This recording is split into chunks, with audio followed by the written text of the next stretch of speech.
Expedition Africa has come around again, and the nerves are really starting to settle in now. We're at T-minus about 16 hours I think till that start, and starting to feel it.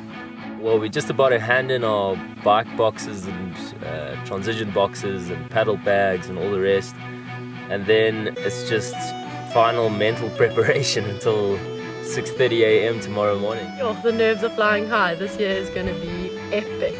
Yeah, so the team this year, surprise surprise, is unchanged. 3rd year running. That's our claim to fame anyway. Yeah, we've actually been together since 2006 when we were all at university together and did our first 250k race. So expedition this year very different from the previous 2 races in that it's a complete new location for us, coming up from the Cape, the northern Drakensberg, some serious mountains and some serious wilderness. It's also an area that we are not very familiar with. The altitude is going to play a big role, the cold is going to play a big role, and I mean the amount of ascent in each of one of the legs is going to be a big factor. So getting up to the peaks is going to be very taxing. I think the route this year, especially on the trekking legs, is going to be up, up and more up. I don't think there are going to be very many free kilometers this year. Tomorrow's hike, 75 kilometers, 4,000 meters elevation, leg 1. So with that in our minds, going to sleep tonight, we're going to be really nervous. In the mountains, and these are not pretend mountains like we might be used to in the Cape, these are the real deal. So there's over 7,000 meters of climbing. So there's some proper ascent and descent, and I think it's going to be playing a big role in spreading out the field.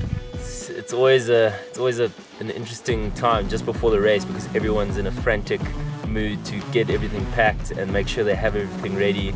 And I found specifically for this race, the cold has been on my mind. And as always, we've got Capestorm backing us with some awesome gear, and I think we're going to need that gear this year. It's going to be a race where you're layering up and layering down as the day sort of passes through and the night comes in. You know, there's a lot of unknowns out there, so if you're gauging yourself on others, it could be a big mistake. So I think what we're looking at doing is just racing within ourselves and aiming for that finish line and enjoying it.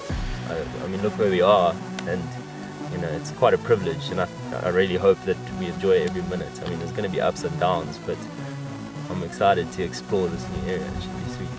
We're going to take the camera to the high points, the low points, the dark points, you know, everywhere we can, and we're going to try and take you guys on the experience. We might not be smiling through a lot of it, but that's adventure racing. We don't always do this because it's necessarily fun the whole time. You know, I think for lots of us it's the ultimate challenge. Adventure racing puts you out there, puts you in the elements, and it makes you really appreciate everything about the outdoors, about inside your head, about everything, because you have the time to think about it, and that's why we do it.